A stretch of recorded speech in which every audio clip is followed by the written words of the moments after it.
amigos, bienvenidos a nuestro espacio un día más. Cuando yo era joven, hace 1000 o 2000 años, o sea que fijaros si ha pasado tiempo, en el tiempo de Franco, yo me eduqué en España, en este país, cuando teníamos una dictadura. No era fácil acceder a textos extraños o a lecturas que no fueran las que habían pasado la censura de los que las autoridades que en ese momento dictaban la política en este país. Yo no me enteraba mucho, era jovencito y me preocupaba más aprender cosas que no quién me gobernaba o no. Afortunadamente nuestros padres nos cuidaron, nos amaron, nos protegieron. Ellos lo pasaron muy mal y mis abuelos todavía peor, que estuvieron en una guerra civil, pero nosotros ya nacimos entre sedas y algodones. Algunos, otros lo pasarían mal, lógicamente. Mis libros de textos preferidos no eran los de la escuela, ni los del bachillerato. No. Mis libros extraordinariamente importantes, a los que yo amé, era una colección de Plaza y Janes, me parece que era Mundo Desconocido, una colección de libros, y había una serie de autores que fueron mis catedráticos, como Peter Colosimo, en este caso tengo Tierra sin tiempo, la nota de ese libro, o Andreas Faber-Kaiser, un gran autor, que falleció el pobre. También Jacques Bergier, un montón de Charpentier, un montón de autores. Yo me leí todo, o casi todo, de esa enorme colección de libros, que como antes, en pasta dura, en pasta rígida, que como antes dije, lo había sacado Plaza y Janes. Fue, digamos, mi puesta de largo del esoterismo. Ahí aprendí un montón de cosas. Luego ya, evidentemente, cuando ya muere Franco, yo entonces contaba, fue en el 75, contaba 25 años, ya pude acceder a un montón de historias, de libros, de distintos países, de distintos autores, y aprendí más cosas.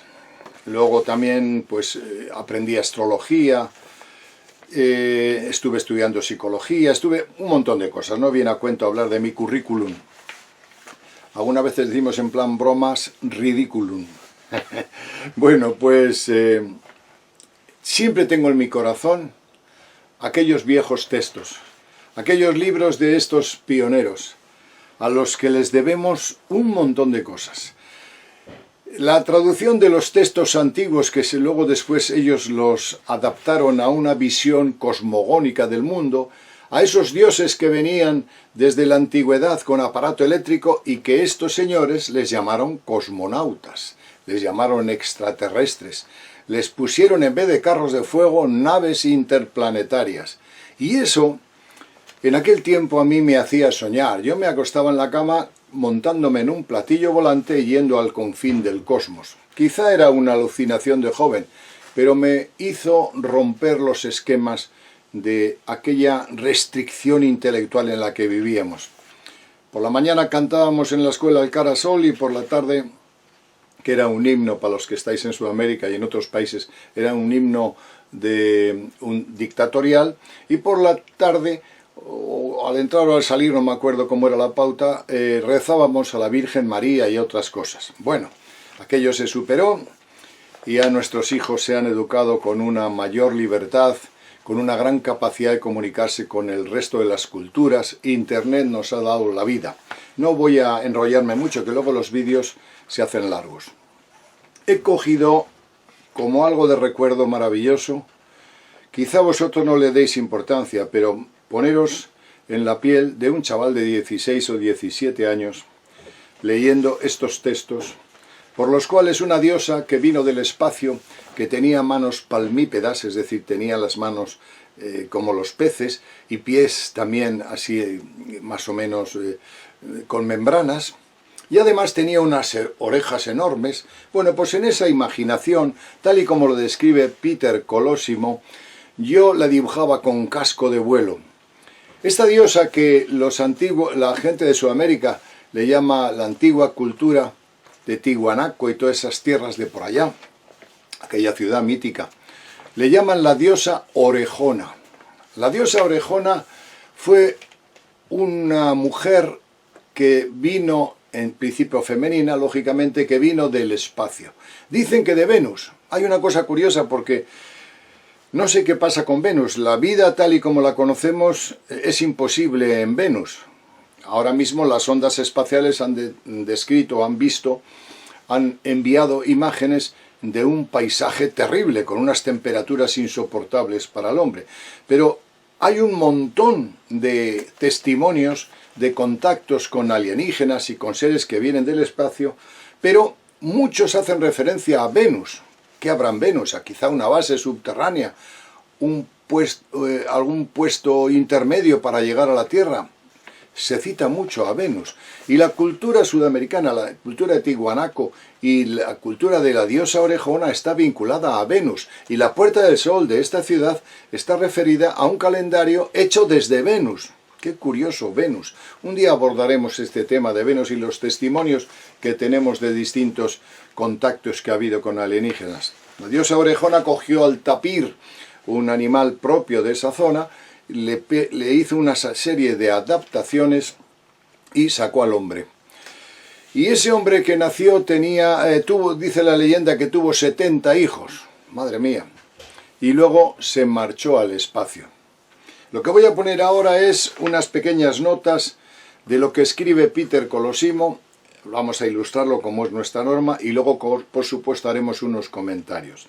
Quiero deciros también que la diosa Orejona tiene su equivalencia, o es la misma que la diosa Ninhursag, la diosa sumeria, hermana o esposa de Enki, y que a su vez allí creó al hombre.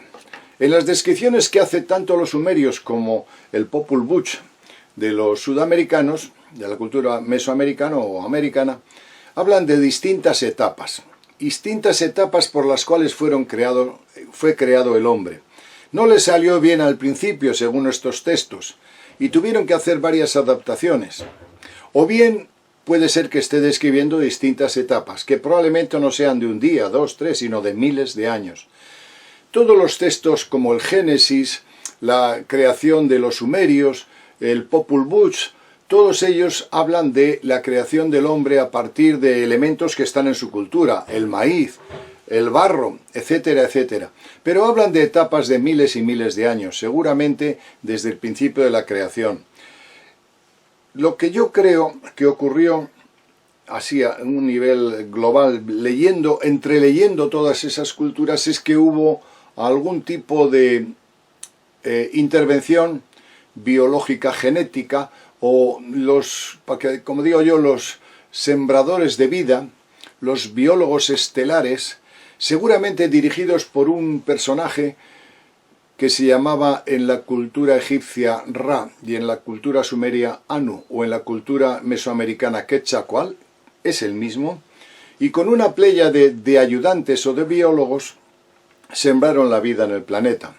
Cogieron a un primate probablemente y le adaptaron mediante inserción de grupos neuronales, modificación de las estructuras de las, digamos, de lo que llamamos glándulas endocrinas y alteración del ADN, y crearon en distintas etapas lo que somos ahora, un ser humano.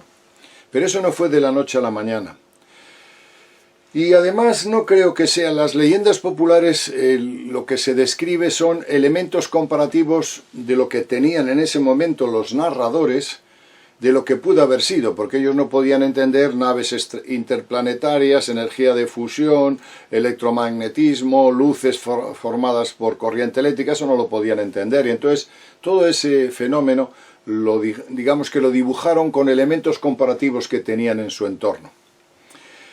Se ha dicho también de que esta diosa, Ninhursag, o la diosa Orejona, me da lo mismo, que incluso en la equivalencia egipcia también se le atribuye a Isis. En todas las culturas hay una diosa madre. Debía ser una biólogo muy avanzado y creó al hombre en distintas etapas. Yo creo que estos seres, vamos a ver, Cuando se dice que tenía las manos palmípedas, o sea que tenía, digamos, membranas entre las manos las manos y los pies, se está refiriendo a unos seres acuáticos. También en la leyenda de Gilgamesh salen del agua, esos dioses barbudos que vienen del agua. ¿Por qué? Pues lógicamente lo que está refiriendo es que hay una etapa que es, digamos que el ser humano, que la vida sale del agua. Al principio todo estaba en el agua. Y probablemente ahí vinieron unos biólogos que entendían, que sabían y que operaron en el agua, de esos primeros anfibios que sale la tradición, y ahí se habla de la serpiente emplumada, que era una serpiente que salía del agua, emplumada probablemente porque tenía antenas o cosas por el estilo, y ahí lo que hacen es empezar sus inserciones genéticas, pero después desde esa etapa a cuando empiezan a reptar por la tierra o cuando empiezan a erguirse, pueden pasar millones de años, no son 2 días, y después probablemente vinieron otras entidades para completar esa creación del hombre en miles y miles de millones o de cientos de miles de años. No le salió bien, dice la lectura de, por ejemplo, en Sumeria se habla de que no le salió bien, digamos, la primera creación. No es que no le saliese bien, sino que lo hicieron en distintas etapas. Por ejemplo, Ninhursag tomó arcilla de la cima del Apsu en su mano. Formó de ello primero a un hombre que no podía doblar sus manos. Estaban estiradas hacia afuera y eran débiles. Segundo, ella formó uno que se volvió hacia la luz, un hombre con los ojos constantemente abiertos. No podía pararse ni sentarse, no se podía sostener a sí mismo. En otro texto, en el texto del Popol Vuh, en el texto de la cultura mesoamericana, habla también de distintas etapas o de intentos fallidos de esa inseminación. Dice, los primeros fueron creados de arcilla, pero los destruyeron al resultar defectuosos físicamente. Luego los dioses crearon a seres de madera, pero al parecer carecían de espíritu y sabiduría, por lo que fueron eliminados por un diluvio. Como veis, y como os he leído, hubo distintas etapas, no creo que fallaran estos biólogos, sino que nos está hablando en estos textos de que hubo distintas etapas de creación. Voy a poner el artículo y luego seguimos en los comentarios razonando en otro nivel, en un nivel más metafísico. Os dejo, por tanto, con el magistral trabajo de Peter Colosimo, uno de mis catedráticos de cosmología de aquel tiempo.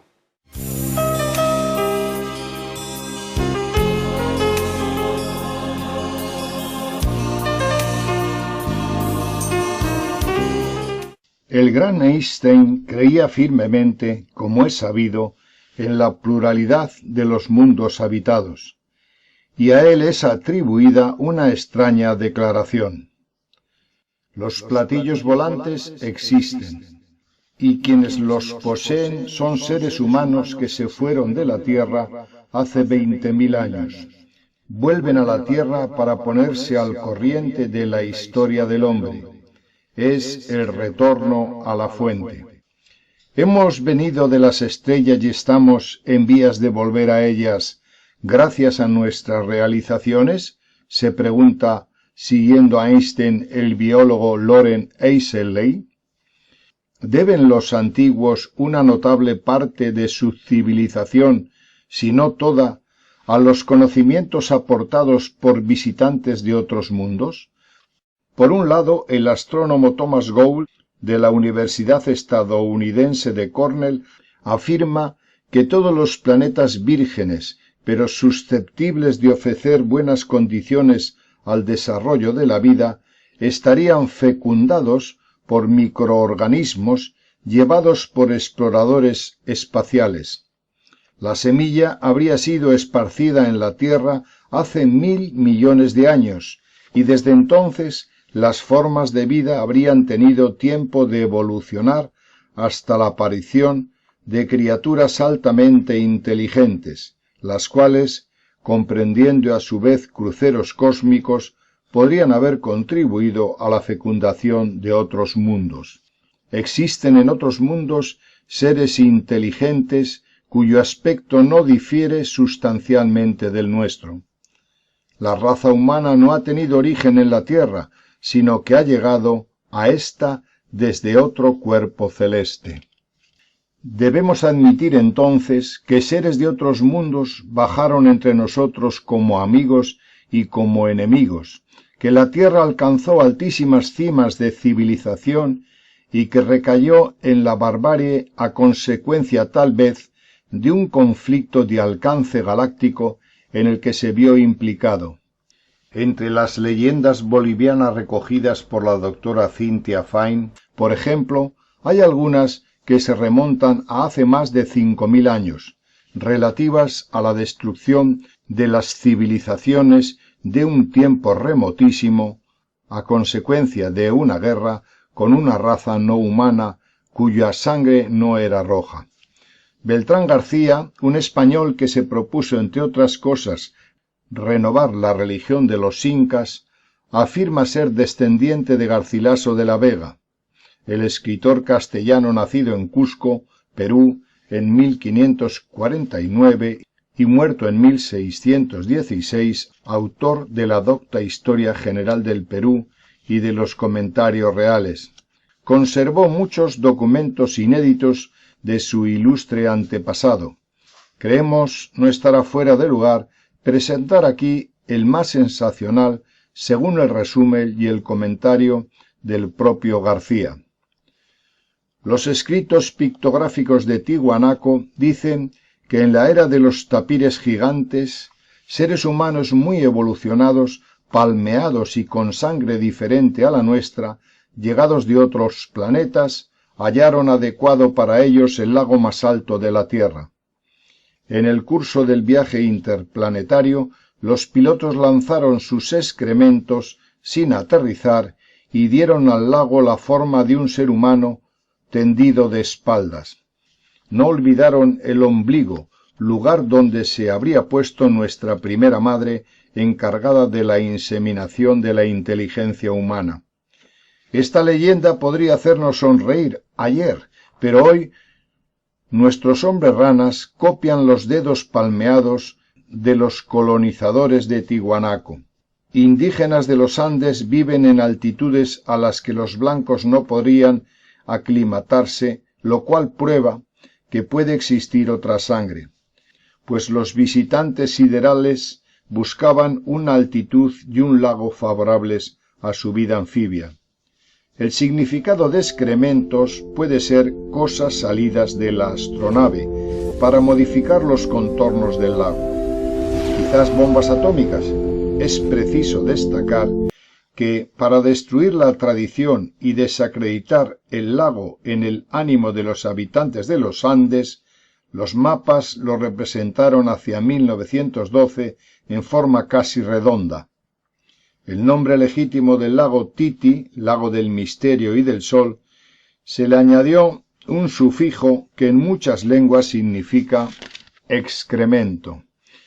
Los asertos que se dicen sacados de manuscritos secretos de Garcilaso de la Vega son hasta aquí suficientemente fabulosos y la hipótesis que el señor García nos borda encima, soltando bombas atómicas para formar un lago, no puede sino hacernos sonreír penosamente. Pero lo más bueno viene luego cuando ciencia ficción y pornografía se dan la mano para presentarnos un simpático cuadrito de nuestro origen.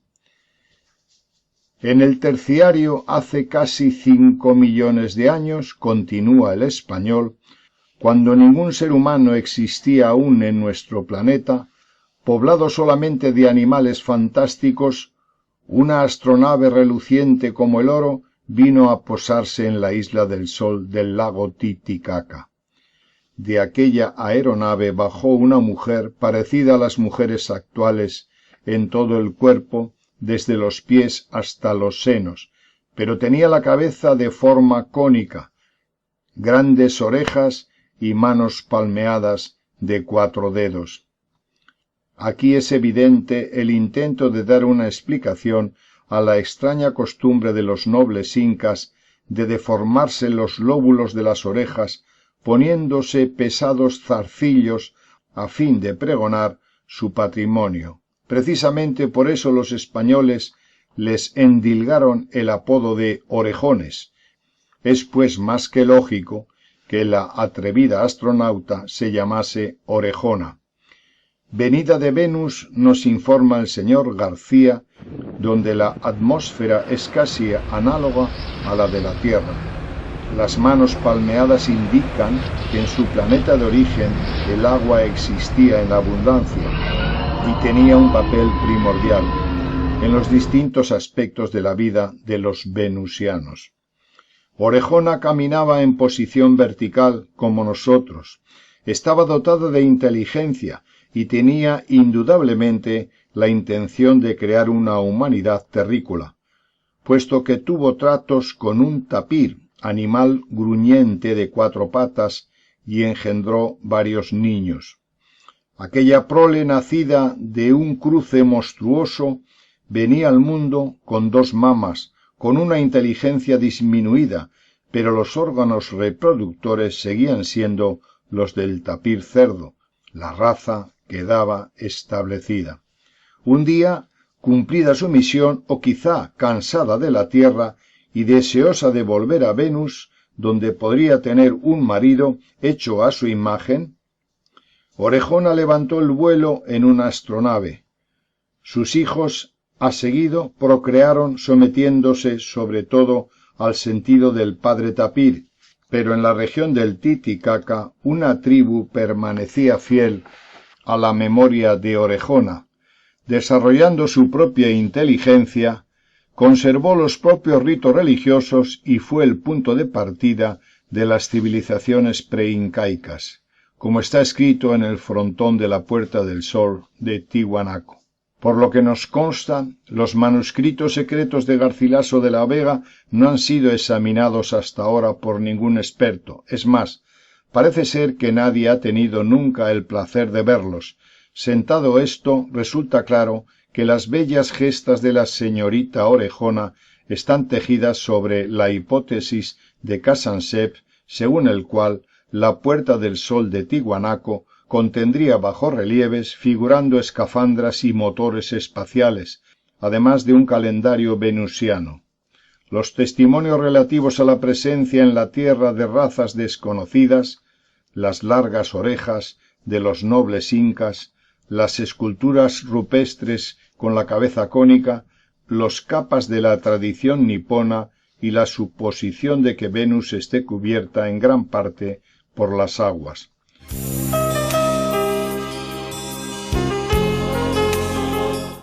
Bueno amigos, ese es el relato.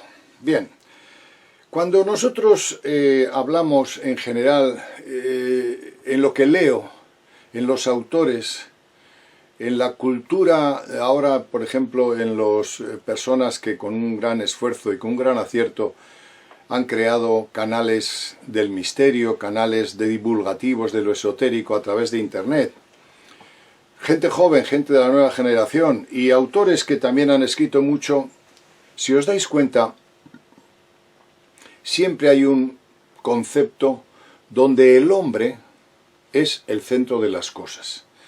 El hombre que es castigado por Yahvé, o el hombre que hizo o deshizo, o Dios que nos hizo. Por ejemplo, hay textos traducidos por Zachary Sitchin que hablan de que los dioses crearon al hombre como esclavo para que trabajase en las minas y cosas por el estilo. Siempre es el hombre el que está en el centro de las cosas y no conecta con otras ideas como la vida, la naturaleza, el universo. Ese es el defecto que tenemos los seres humanos. Somos egocéntricos, amigos. Yo quiero decir una cosa que es interesante. ¿Cómo concebís vosotros que estos seres que vienen de miles de años luz, que solamente para venir de miles de años luz hace falta una logística y una aparatología impensable que nos puede poner los pelos de punta, vienen del confín de la galaxia y vienen a crear esclavos? No me cuadra. Segundo, vienen caprichosamente a hacer, digamos, a poner al mando de toda esa creación a seres como se cita en los textos, como a Yahvé, que es un hombre sanguinario y que mata todo lo que encuentra. Tampoco me cuadra. No creo que estos seres tengan que venir de allí para hacer esclavos y para matar a la propia creación que han hecho. Yo creo que son interpretaciones de nuestras. ¿Por qué? Interpretaciones nuestras pensando que el hombre es el centro del universo y todo lo que está alrededor o nos agrede, o nos viene bien o nos viene mal. Los dioses terminan estando a nuestro servicio y son vengadores, buenos, malos, nos sonríen, nos matan, pero siempre es el hombre que está en el centro. Y estos procesos de la creación ya es hora de que los cambiemos, de que tengamos una mente cósmica. Estos seres no vienen por capricho, lo he dicho 1.000.000 de veces. Vienen porque la suprema inteligencia les facilita, les ordena, les manda venir, para que nos entendamos, porque la vida en general, con todos sus elementos, entre los cuales está el hombre, que no es el más importante, están los microorganismos, los árboles, la vida, la expansión, el electromagnetismo de los planetas. Bueno, cuando en el universo se da un impulso y esa vida tiene que expresarse, vienen los jardineros, vamos a llamarlo así, jardineros cósmicos. Fijaros que digo jardineros, no digo biólogos. Y esos jardineros cósmicos dan paso a otras entidades que son los biólogos estelares y crean animales, antes que el hombre, ¿eh? El hombre es el último, pero no es el más importante. Todo ese proceso de la vida no está en función del hombre, y hay que pensar de otra manera, está en función de la vida, de la expansión del universo.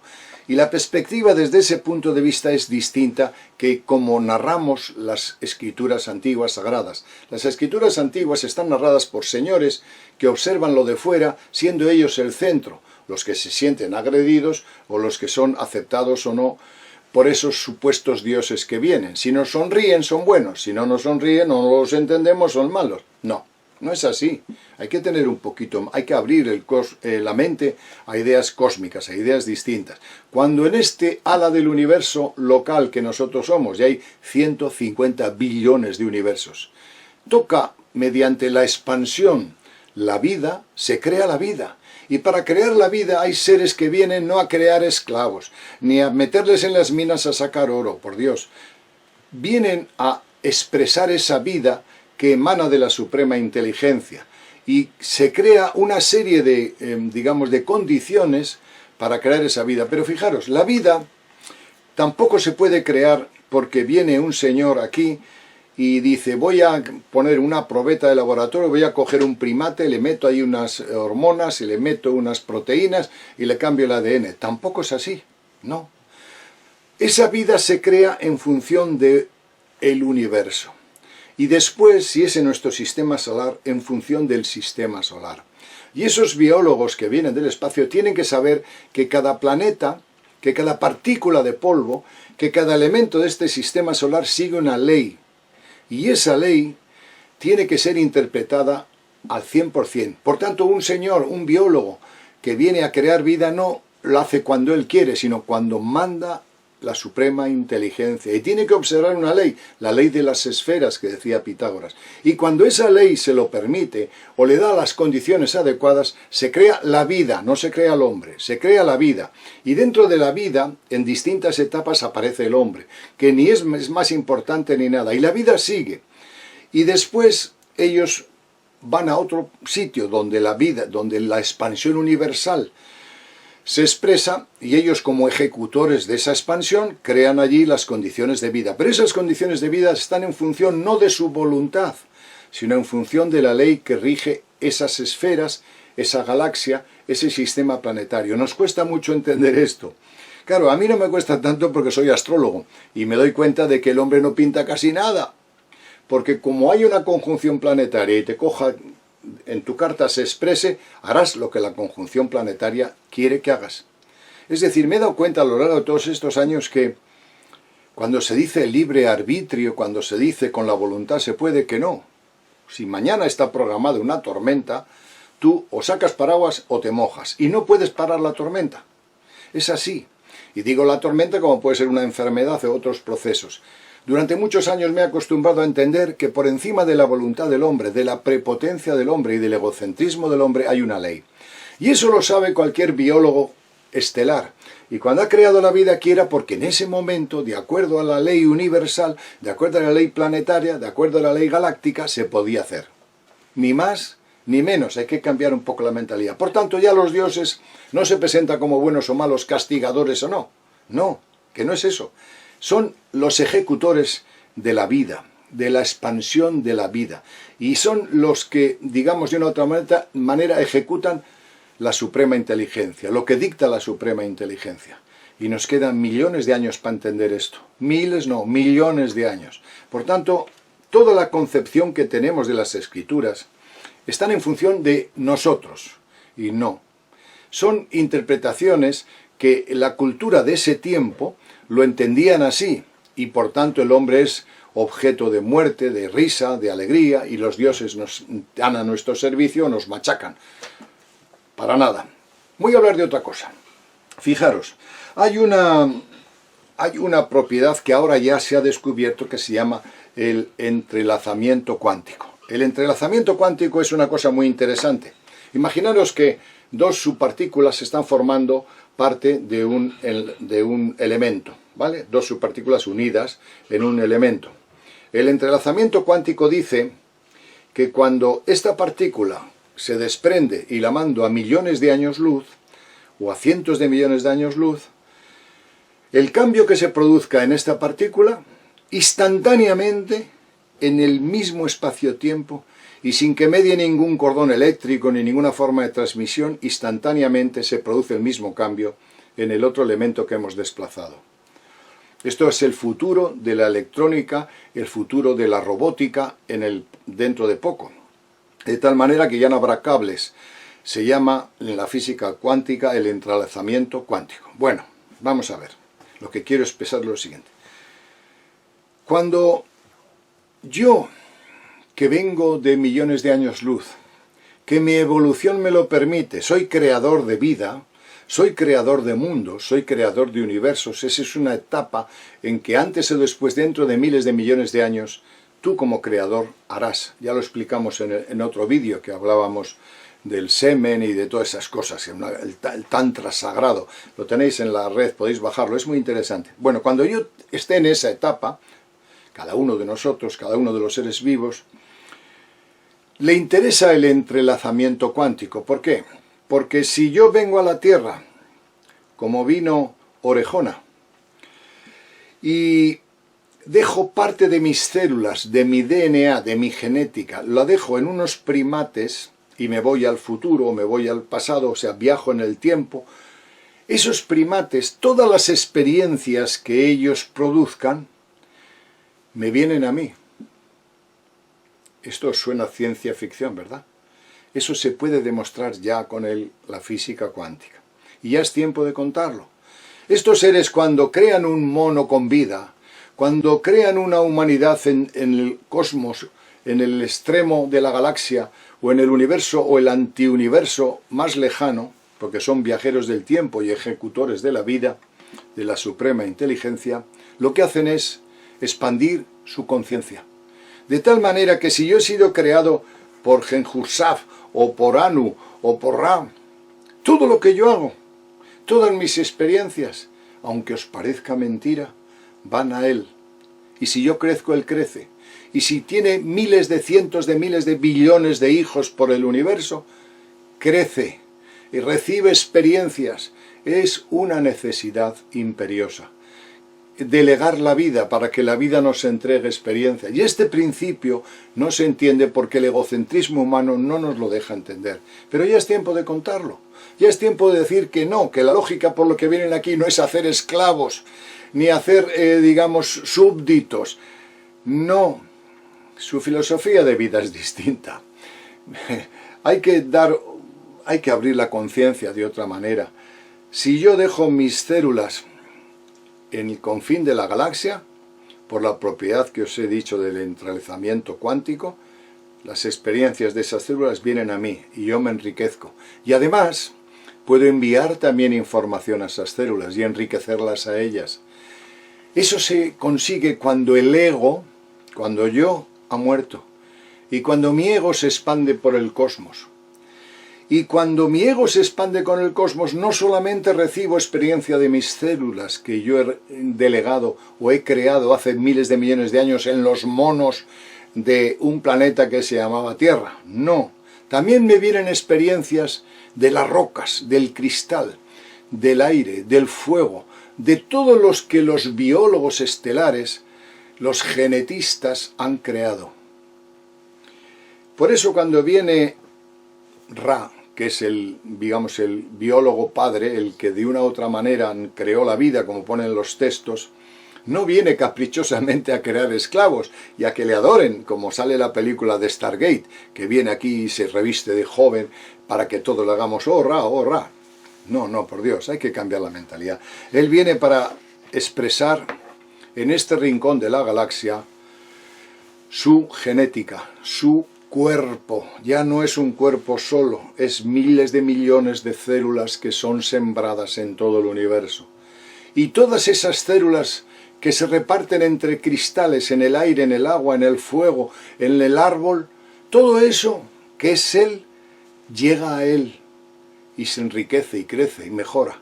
Y todo lo que Él piensa llega a los otros. Lo perciben algunos u otros no. Eso es lo que se llama la conciencia universal. Eso es lo que se llama el tiempo sin tiempo. Eso es lo que se llama formar parte de la voluntad divina. De ser uno con la ciencia del universo. De ser uno con la suprema inteligencia. Ahora, amigos míos, se puede demostrar con el entrelazamiento cuántico. ¿Veis por qué vinieron los famosos Anunnaki? ¿Veis por qué vino la diosa Orejona?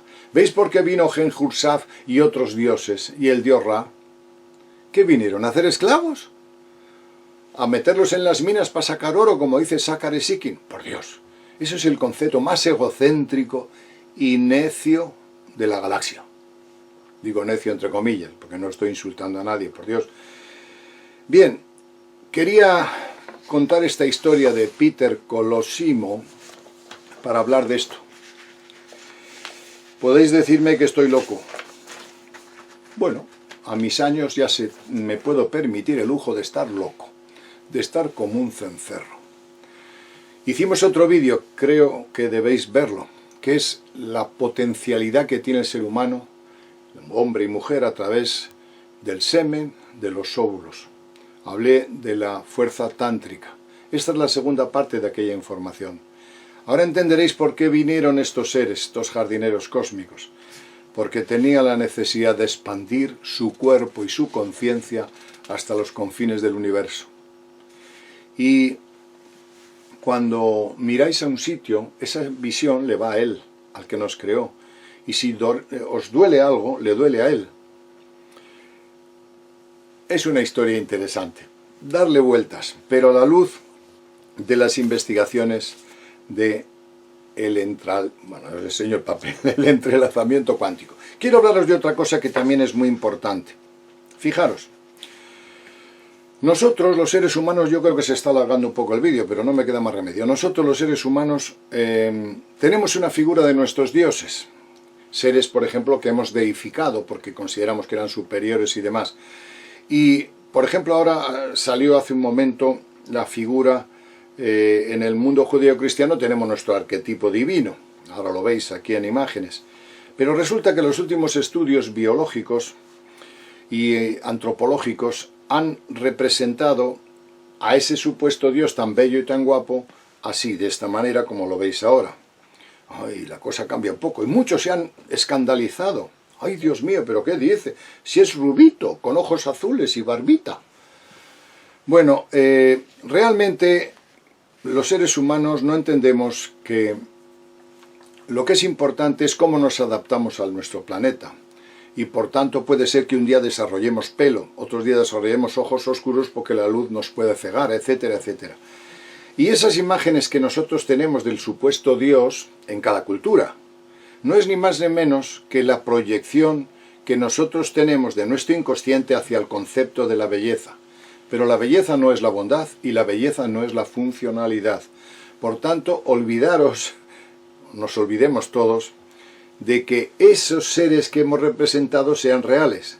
son reales en tu percepción o tu concepción arquetípica, que lo escribía Jung, lo decía Jung, el psicólogo, de lo que tú consideras la belleza. Pero en la belleza no es ni la funcionalidad, ni la capacidad de adaptación a la vida y al sistema planetario donde estás, ni la funcionalidad de tus sentidos.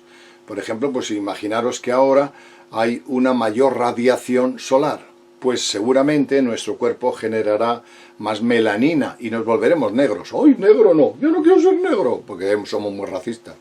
O hay una etapa glacial y generamos más pelo. No, yo pelo no, que tengo que ir a que me depilen. Pues no, amigo, tú eres parte de la vida. Y en todos estos conceptos tenemos que utilizar la idea de que no eres el centro del universo. Esas figuras arquetípicas que tenemos de nuestros dioses son la proyección de nuestra percepción y concepción de la belleza, porque en una tribu que está en el Amazonas, para ellos es un dios fálico, un dios con un falo enorme, o con otra concepción, un dios murciélago, porque esa es su concepción de la belleza. Y lo mismo vale para ahora. Nenjursab o la diosa orejona podían tener manos con membranas, y podían tener orejas muy grandes, y podían tener incluso cuernos, como se la... Fijaros que a Nenjursab no se le pone con las orejas, se le pone con cuernos en la mitología sumeria, que es el mismo ser. Unos orejas, otros cuernos. Lo mismo da. Bueno, pues no eran feas, no eran feas, eran funcionales. Eran probablemente seres que, como cogieron la vida de la serpiente que estaba en el agua para adaptarla, eran biólogos acuáticos, o eran seres que manejaban esa energía, y por tanto probablemente donde ellos vivan, pues estén bajo el agua o estén en el agua, pero no son ni feos ni guapos, ni buenos ni malos, son biólogos, y ejecutan el plan de la divina inteligencia, o de la suprema inteligencia. Nada más, ya me he alargado mucho, y simplemente dejaros estas notas para pensar, y para rebatir y para enfrentar y para cuestionar. En nuestro canal lo que nos importa es vuestra opinión. Os mando un saludo cariñoso y hasta el próximo vídeo.